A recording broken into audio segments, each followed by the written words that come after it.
This is a 7800 paddle controller. Have you ever seen anything this cool before in your life? I didn't think so. Later on in the show, I'm going to tell you how you could enter to win your very own pair of 7800 paddle controllers. Stay tuned.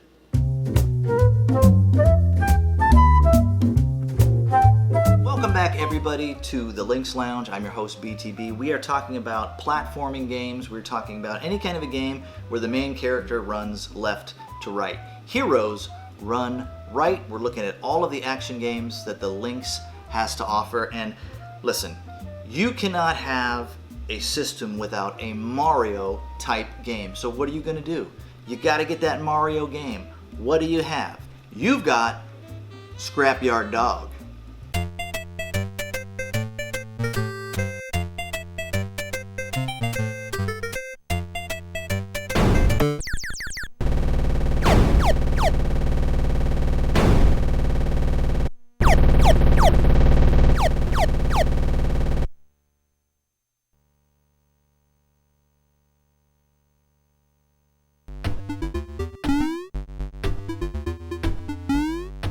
Well, Scrapyard Dog is about as close as you are going to get to any kind of a Mario experience. The game is very simple. You could jump, you can throw cans at the bad guys, and you are out to find your pet dog that has been kidnapped. That's right. This is the instructions here that it came with. Remember, I showed this off earlier in the series. Scrapyard Dog poster, right? You can see that the character design is much better than it was on the 7800. I like this guy. Yeah, he's got the big nose. That's fine, but he doesn't look as goonish as the 7800 version. And it's kind of cool because it's very different than what the 7800 version is. And if you want to know more about this game, everything is right here on the back. Here's the instructions.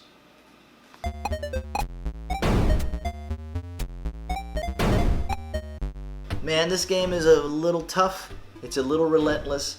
It has some hitbox issues, but for the most part, like I said, this is as close as a Mario or Sonic type game that you are going to get on the Lynx. However, it's just not as cool as any of those games. Along the way, there's like special rooms that you get to go into where you could like get extra cans or extra lives and that sort of a thing. There's shops where you can buy stuff. You can buy guns if you want. It's kind of crazy. Yeah, you can even buy guns in the game, but I've never even got that far to even get any guns because, like I said, the game's hard. There's a stun gun, there's a regular gun, there's a flamethrower, there's a tri-laser, bombs, armor, invincibility. There's a bunch of different stuff in here. But like I said, the game is tough.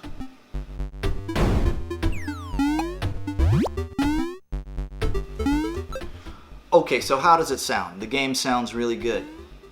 Its music sounds good. It's pleasant. How does it play? It plays well. The controls are responsive. It does exactly what you want it to do. However, it's just a hard game.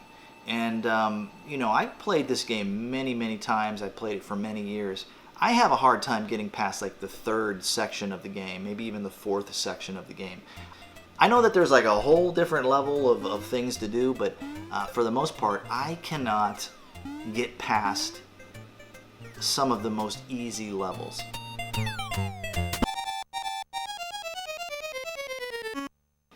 It reminds me a lot of the TurboGrafx game, JJ and Jeff.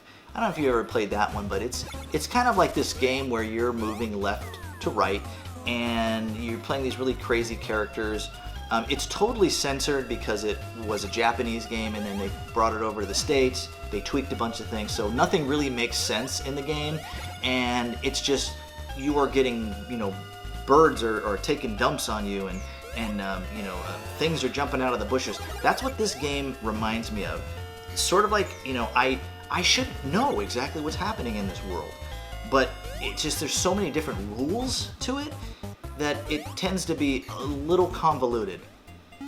it's not as pure as, say, like a Super Mario Brothers. You know, there's been studies on this Super Mario Brothers, how like the first, section of the game teaches you exactly what you need to know in order to play the rest of the game. Like the very first mushroom that you get, that kind of like tells you, hey, if I hit this block, oh, something cool happens. Hey, if I get this mushroom, I get bigger. Oh, cool.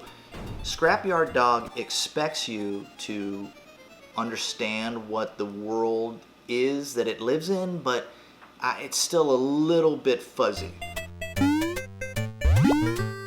Let's say this was a game I got for Christmas, right?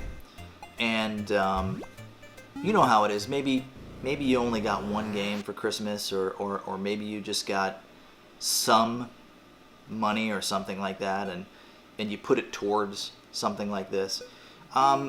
If I were to spend my money on Scrapyard Dog, I don't think I would be that upset. It wouldn't be a purchase that I would be like, man, I really wish I wouldn't have bought that game. It would be one of those games where I'm going to strap in, I'm going to learn all about this game, and I'm going to try to find all the secrets, and I'm going to do my best to stay alive. Why? Because I just spent my own money on it. Or why? Because it was the only gift that I got for my birthday, right? We live in a society right now where I could get anything I want, I could watch anything I want, I could listen to anything that I want, I could play anything that I want instantly, right?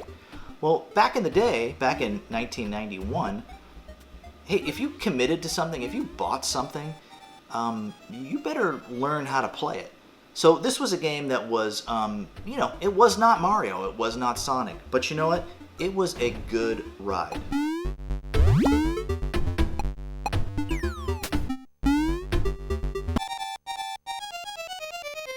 What do I think about Scrapyard Dog? I want to keep calling it Junkyard Dog, but I'm thinking of the famous wrestler.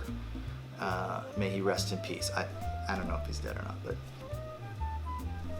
Junkyard Dog. Do I like it? Yeah, I like it. I think it's a good game. I think it's a game that you should buy. I think it's a game that you should have in your library. If you get the box, I think that's even better because, you get that poster with it. Heck, you might even start an Atari Lynx poster collection, which would be super cool. Think about that. You could be the person talking, you could have a show about Lynx posters, There you go. I just gave you $1 million idea.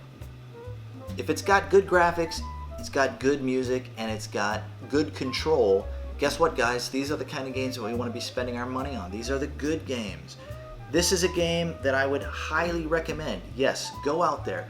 Get yourself Scrapyard Dog.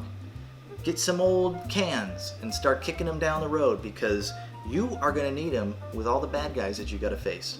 All right, that is it for us at Lynx Lounge. Thank you so much for tuning in. We have lots more action games. We're calling this section the Heroes Run Right, and we will see you on the next episode of Lynx Lounge. Have a great day. Now, the moment you've all been waiting for. How do I get my hands on a pair of these? It's really easy. You need to do 2 things. Number 1, you're going to subscribe to the channel. If you've already subscribed, don't worry about it. If you haven't, hit the subscribe button. Second, you are going to participate in a high score squad challenge at Atari.io.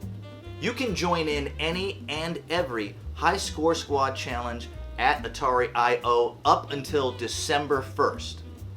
Every squad challenge you enter is another chance to win.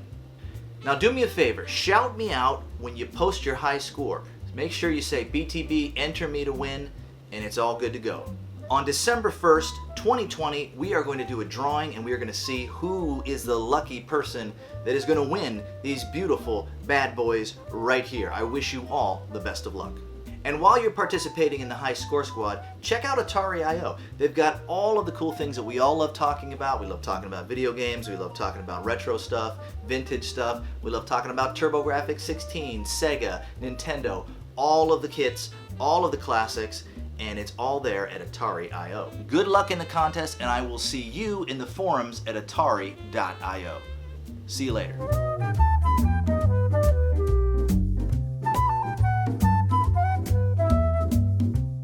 Check out Atari.io for the very best in retro life and classic gaming. From Atari to Nintendo, Sega, TurboGrafx, and beyond. Atari.io.